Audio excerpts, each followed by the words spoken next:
দেখো 2026 সালে জোসা counselling already শুরু হয়ে গেছে। রেজিস্ট্রেশন কীভাবে করবে এবং কীভাবে চয়েস ফুলিং করবে সেটা বেসিক্যালি গাইড করার জন্য আজকে ভিডিওটা বানানো। আগেও বলেছি আমি, ঠিকঠাক করে এক্সাম দেওয়া মানে যে তুমি বেটার কলেজ পাবে বা তোমার স্বপ্নের কলেজের স্বপ্নের ব্রাঞ্চ পাবে সেটা কিন্তু ঠিক না। ওকে, তোমাকে কিন্তু ঠিকঠাক চয়েস ফিলিং করতে হবে এবং রেজিস্ট্রেশন প্রসিডিউর যেগুলো আছে সেগুলো কিন্তু ভুল করলে হবে না। একটা ছোট্ট মিস্টেক করা মানে বুঝতে পারছো তোমার একটা বছর নষ্ট, বা তোমার কলেজ থেকে সে যে কলেজ বা যে তোমার স্বপ্নের কলেজ বা তোমার স্বপ্নের যে ব্রাঞ্চ সেটা থেকে কিন্তু তুমি বঞ্চিত হলে। ওকে, তো দেখো আগে বলি, তুমি যদি ঠিকঠাকভাবে জোসা কাউন্সিলিং করে ঠিকঠাক চয়েস ফুলফিল করে ঠিকঠাক ব্রাঞ্চ পেতে যাও, তো বেসিক্যালি ভিডিওটা স্কিপ করো না, পুরো ভিডিওটাই দেখো। একদম শর্টকাটভাবে আমি বলে দেবো যাদের তুমি কোন স্টেপে কীভাবে কী করতে হবে সেটা বলে দেবো। দেখো সবচেয়ে বড় বিষয় যেটা, দেখো জোসা কাউন্সিলিং মাত্র 4টে স্টেপেই হবে। লগ ইন করতে হবে ওটিপি দিয়ে পোর্টালে, দেন তোমার প্রোফাইল ভেরিফিকেশান যেটা সেগুলো করতে হয়, মানে মোটামুটি দেন তোমার যে চয়েস ফিলিং করতে হবে, দেন 7 লক করলে হয়ে যাবে। এবার দেখো প্রত্যেকটা স্টেপস নিয়ে আমি একটু বলতে থাকি। দেখো প্রথমে তোমাকে JoSAA.nic.in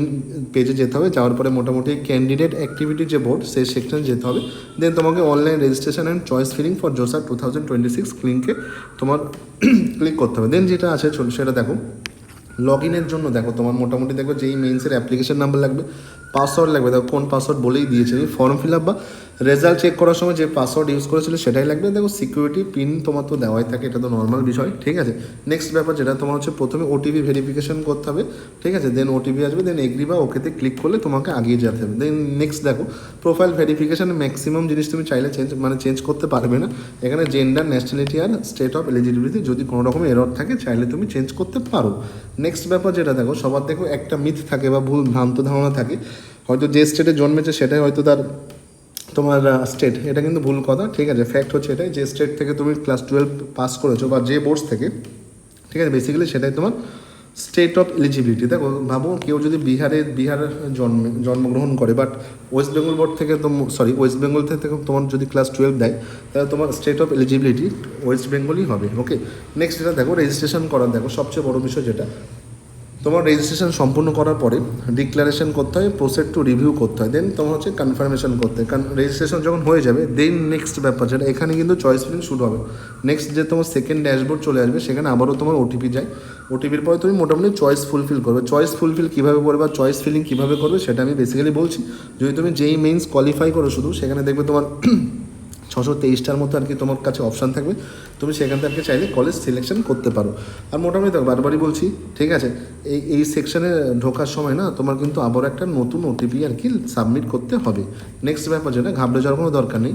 দেখো তুমি মোটামুটি যদি চাও তো ওই হ্যাপাজেটলি 600 বেশি বুঝতে পারছো কলেজ খুঁজতে তোমার টাইম লাগবে, তুমি চাইলে এরকমভাবে IIT, NIT, IIIT, GFTI এগুলো চাইলে তুমি ওই বারগুলোতে টাচ করে তুমি চাইলে আর কি তোমার যে আর কি তোমার যে কলেজগুলো আর কি তুমি চয়েস ফুলফিল করতে চাও, যে ব্রাঞ্চগুলো সেগুলো তুমি দেখতে পারো, ঠিক আছে। আর IITগুলো যারা যে অ্যাডভান্স কোয়ালিফাই করেছে তাদের জন্য মোটামুটি হবে।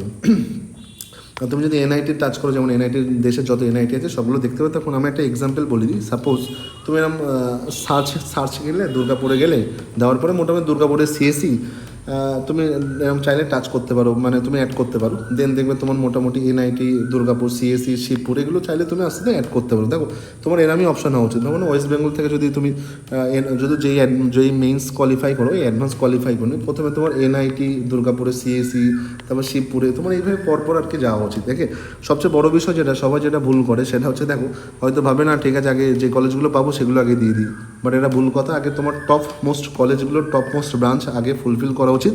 কারণ দেখো জোসা কিন্তু প্রেফারেন্স 1, প্রেফারেন্স 2, প্রেফারেন্স 3 এইভাবে পরপরই যায়, ঠিক আছে।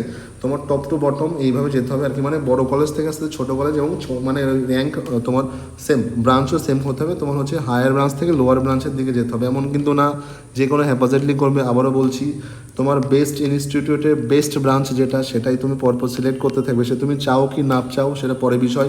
আর যাদের র্যাঙ্ক পিছনের দিকে তো বেশি, যত খুশি বেশি তুমি চয়েস ফুলফিল করো, কোনো আপত্তি নেই, ঠিক আছে। প্রেফারেন্স 1 হবে না, 2 হবে না, 3 হবে না, 4 হবে না, 5 হবে না, 10 হবে না, তারপরে তো প্রেফারেন্স হয়ে যাবে। ওকে, আর বারবারই বলছি এখানে কিন্তু ইন্টারচেঞ্জ বা রিঅ্যারেঞ্জ করা যায়, ঠিক আছে। তোমার যে চয়েস ফুলফিলিংয়ের যে ব্যাপারটা তুমি কোনো দিনও সেসব করবে না, ঠিক আছে, তুমি জাস্ট আপ ডাউন করে করে আর কি করবে, ব্যাপারটা যেমন বললাম আর কি। ঠিক আছে, বেসিক্যালি দেখো সবচেয়ে বড় বিষয় যেটা লাস্ট আমি বলে দিই, কারণ দেখো এগুলো খুব একটা বড় জটিল বিষয় না, বাট হ্যাঁ ঠিকঠাকভাবে করতে হবে, নাহলে কিন্তু তোমার বললাম একটা মিস্টেক মানে বুঝতে পারছো তোমার পুরো ক্যারিয়ারই শেষ হয়ে যাওয়ার মতো। ঠিক আছে, তো অনেক সাবধানতা বশত করা উচিত। আর দেখো বারবারই বলি, দেখো জোসা কাউন্সিলিংয়ে দেখো এর নিয়ম হচ্ছে একটাই, সেভ অ্যান্ড কন্টিনিউ করে করে যাও। কারণ দেখো মোটামুটি দেখবে পেজ যদি তুমি কিছুক্ষণ কাজ না করো তো দেখবে মোটামুটি রিফ্রেশ হয়ে যায় বা টাইম আউট হয়ে যায়। এই জন্য তুমি সেভ করে আগানোই ভালো, save and continue choice fulfil, save and continue college তোমার হচ্ছে ব্রাঞ্চ, দেন অন্য কলেজ ব্রাঞ্চ, এইভাবে সেভ অ্যান্ড কন্টিনিউ করে যাওয়া উচিত। তাহলে কিন্তু মোটামুটি দেখবে তোমার ওই সেভ যদি না করো তো মোটামুটি তোমার সব পরিশ্রম ওয়েস্ট হয়ে যাবে। ঠিক আছে, এই জন্য মোটামুটি 5-10 মিনিট পর পর সেভ অ্যান্ড কন্টিনিউ করতে তুমি ভুলবে না। যদি ভিডিওটা ফ্রুটফুল বলে মনে হয় তো প্লিজ চ্যানেলকে সাবস্ক্রাইব করে দিও। আর যদি তোমার হচ্ছে চয়েস ফুলফিল করতে গিয়ে বা তোমার রেজিস্ট্রেশন রিলেটেড যদি কোনো ডাউট থাকে আমাকে অবশ্যই কমেন্ট সেকশনে জানিও, আমি চেষ্টা করবো সেটা সেই রিলেটেড ভিডিও বানানো। সবাই ভালো থেকো।